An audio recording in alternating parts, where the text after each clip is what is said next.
Voice of MB کے معزز ناظرین السلام علیکم۔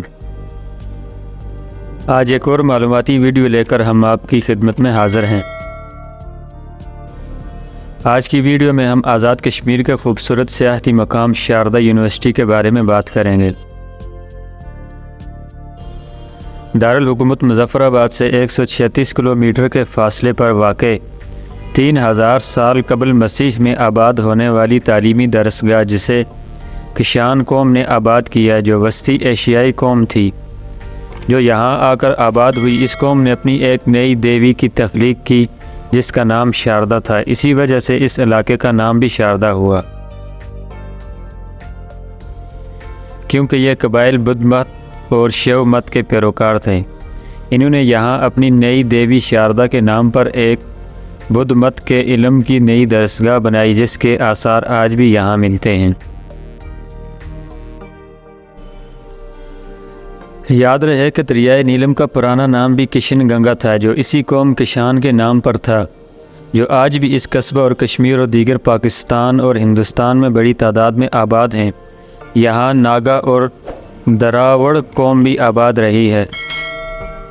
مشہور مسلمان سائنسدان البیرونی نے اپنی کتاب کتاب الہند میں اسی جگہ شاردا کا ذکر تفصیل سے کیا ہے۔ وہ لکھتے ہیں کہ سری نگر کے جنوب مغرب میں شاردا واقع ہے۔ ہندو اس جگہ کو بہت متبرک مانتے ہیں اور بیساکھی کے موقع پر بڑی تعداد میں ہندو یہاں آتے ہیں، لیکن برفانی اور دشوار سفر کی وجہ سے میں خود وہاں نہیں جا سکا۔ کنشک اول کے دور میں شاردا بہت بڑی بدھ مت کی تعلیمی درسگاہ تھی اور اسے کنشک اول نے ہی تعمیر کروایا تھا۔ کنشک اول نیپال کی ریاست کا شہزادہ تھا، جہاں ہندوستان، چین، نیپال و پاکستان سے بدھا کے پیروکار یہاں حصول علم کے لیے آتے تھے۔ یاد رہے اس یونیورسٹی کا اپنا رسم الخط تھا، جو کہ قدیمی پنجابی یعنی دیوناگری رسم الخط سے بہت ملتا جلتا تھا۔ اس رسم الخط کا نام بھی شاردا تھا۔ یونیورسٹی کی عمارت ایک چبوترے پر بنائی گئی تھی، جو فن تعمیر کا نمونہ بھی تھی، جو برصغیر پاک و ہند میں پائی جانے والے قبل از مسیح عمارتوں سے بالکل مختلف ہے۔ اس کی دیواروں پر نقش و نگار بنائے گئے۔ جنوب کی طرف دروازہ موجود ہے، جس کے ساتھ 60 سیڑھیاں موجود ہیں، جو اس عمارت کا داخلی راستہ تھی۔ چھت کے نام و نشان وقت کے ساتھ مکمل مٹ چکے، لیکن کچھ تصاویر جو پتھروں پر کنندہ کی گئی جو ان کے مذہبی عقائد کو ظاہر کرتی ہیں، ان کے کچھ آثار اب بھی نظر آتے ہیں۔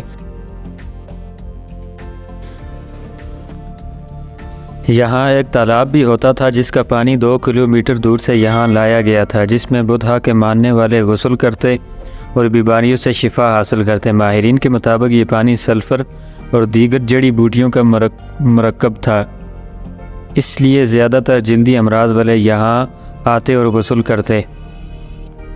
ماہرین کے مطابق شاردا میں 5000 سے زیادہ لوگ آباد تھے۔ یہ آبادی شاردا سے کشن گھاٹی تک پھیلی ہوئی تھی۔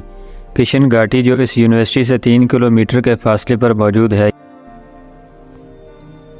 آج یہاں اس یونیورسٹی اور یہاں موجود قلعہ کے کچھ آثار باقی ہیں، جن کو دیکھنے لوگ دور دور سے آتے ہیں، اور بدھ مت کے پیروکار بھی پوری دنیا سے یہاں آتے ہیں۔ اگر آپ تاریخی مقامات میں دلچسپی رکھتے ہیں تو اس تاریخی جگہ کو دیکھنے ضرور جائیں۔